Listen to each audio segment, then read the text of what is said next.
off to the chefs who are making vegetables taste good these days. If you pick up a foodie magazine, you may have noticed that Brussels sprouts are shedding their once untouchable image. Leafing through Bon Appetit magazine, for example, you'll see recipes like Brussels sprouts pizza, steak and Brussels sprouts stir fry. We've got Brussels sprouts and apple salad. That looks delicious. Rigatoni with Brussels sprouts. Lemony Brussels sprouts with bacon. If I put bacon in it, my husband actually might eat it. I'll tell you, the combinations get more exciting and more exotic from there. Studio 5 contributor Becky Low brought this food trend forward in the Studio 5 kitchen today. She is jumping on board with Brussels sprouts. How are you, Becky? Good, thanks. So I told you this before the show today. I cannot get enough of this Brussels sprout trend. In fact, my husband's not right there with me, right? And I'm trying to figure out how many times a week I can sneak it in as our dinner time veggie. Why are we loving this so much? You know, it's a very flavorful vegetable, and it's new. You know, it's something besides corn and potatoes. Broccoli. Broccoli, yeah. And so this is nice, it's colorful, it's nutritious. There's so many ways that you can use it. It pairs well with apples, like you said, with lemon. And what doesn't go better with bacon than bacon? Bacon, enough said. Bacon and Brussels sprouts. So as we brought this food topic up in our Studio 5 planning meeting, I was surprised because there were some strong reactions, and they included Brussels sprouts are too rubbery, Brussels sprouts are too bitter. So where do we go wrong, do you think? Okay, first off, let's talk about the bitter. They are part of the cabbage family, and so if you overcook them, then they have a bitter taste. And so you want to not overcook them. So you're overcooking if it's too bitter? Correct, correct. In fact, it's kind of like pasta. You want to do it al dente. You know, so just a little bit. I don't have a feel for that. Well, and don't get it bitter. Okay. A little bit crisp, a little bit crisp. Okay, then the nice pairings that you put with it. Now, my dad loved them, and my mom used to fix them all the time, and I have no idea why she didn't do them for us.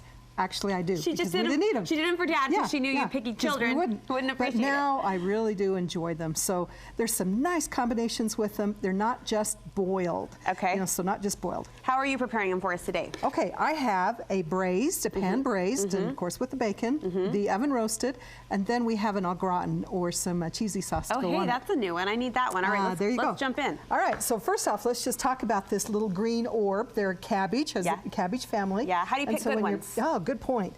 You want something that is nice and tight. See how that little head is tight? And this one, you can see that it's very open and very airy. So pick those that are tighter, and then just take your knife. Let me get one that's not cut, and you're just cutting off that very end. Okay, and any leaves that might be discolored, you want to take those off as well. Okay. Okay, and they're better if you cut them in half so that they cook a little bit quicker, so that, you know, you're eliminating that time. And if they're really large, then you want to do them in quarters. Okay. Okay, I like to do them in half. All right, so at that point, now whatever method you're going to use, let's do the pan fry first. Okay.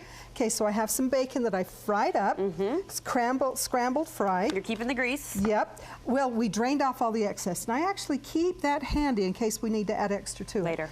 Now, butter makes everything taste better as well. It does? Yes, it does. Yes, and so we'll put some soft butter in there. Bacon and butter need you say more, I think not. Yes, in fact, that might be a little bit more. And so you drain off the excess bacon drippings, but leave those little bits on there because that's really nice. Okay. Okay, my pan is a little bit cool right there, and I don't have quite enough to go. And the nice thing, too, you can cook up whatever you want with it. All right, so this first stage is we're just simply browning them. Next pan. Here it is. Here they are, browned, ready to go. So that's about 10 minutes or so? Yeah, about that. Okay, now at this point, they're not quite to that tender stage, and so what I like to do is add just a little bit of water to it. Okay. Okay, maybe 1/3 of a cup of water, and then put the lid on it. There's the lid. And while they're cooking, you'd salt and pepper it, so salt and pepper to taste. And for about 2 pounds, you would use about a teaspoon, half a teaspoon to a teaspoon of salt. Do you keep your seasoning pretty simple, the salt, the pepper, and then the other flavors you add in with the other ingredients? I do. Okay. Okay, and if I am going to broil those or oven roast them, I could also add some garlic to this. That's the most common way I do it at home. Yeah. In fact, I have a pan right here. Look They're at all those oven beautiful roasted. Brussels sprouts. You know, at 400 degrees, and they take about 20 to 30 minutes. Again, don't overdo them. And then just sprinkle those with a little bit of Parmesan. Garlic and parm. Yep. All right. Delish. So our next step. This one actually is pretty close together, and I went ahead and added that extra juice. And so just simply remove your lid and let that boil dry. And the bacon that we removed, add that bacon back in again. Back in the swimming pool. Right. Okay, and I'm going to let that cook just a little bit more. Okay. Add some Parmesan to that, and then if you'll hand me the lemon, delicious, yes, you know, ma'am. we will squeeze a little bit of lemon on it. Ooh, you've got lemon, you've got bacon, you've got cheese. Vinegar goes well with it too. What is not to love about Brussels sprouts? Oh, I don't know. What is Mark's problem? I don't know. No, just kidding. Okay. He needs to. All right, the last one. So the oven roasted, very easy, pan fried. I love that method. And then the last one is the au gratin. So what we did is we just have a basic white sauce with a little bit of onion sauteed in it. And by the way, if you use the shallots, then they're less stringent onion in the onion family. Okay, and to this we're going to add some cheese, some nice flavorful cheese. Do we still get to count it as a veggie if we're piling on cheese and white sauce? Yes, you do. Okay, good. You do. You heard it here. A little bit of Parmesan cheese. I'm going with that.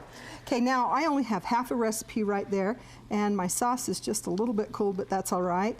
And the oven roasted. We started with the oven roasted. Watch that pan. It was hot a few minutes ago. I tested it. We're good. I burnt my fingertips are intact. Okay, and then we'll just kind of spread that on the top of it. Oh, you're going to bake it on? I'm going to, yeah. And after we have added the sauce to it, okay, and it doesn't even have to completely cover it. You can see that sauce is starting to melt. And put that back in the oven for about 15 minutes. Oh my goodness, I need to try this variation for sure. And then sprinkle a little bit more cheese on the top of it. Okay. Okay, bake that about 15 more minutes to melt that cheese, get it nice and crisp. You can add some lemon to it again. Lemon. I think this is for dinner tonight, so Mark might have to swallow Brussels sprouts for this would be the third time this week for dinner. I'm That in Love. Becky, thank you so much. You bet. Look for these Brussels sprout recipe variations on our website, studio5.ksl.com.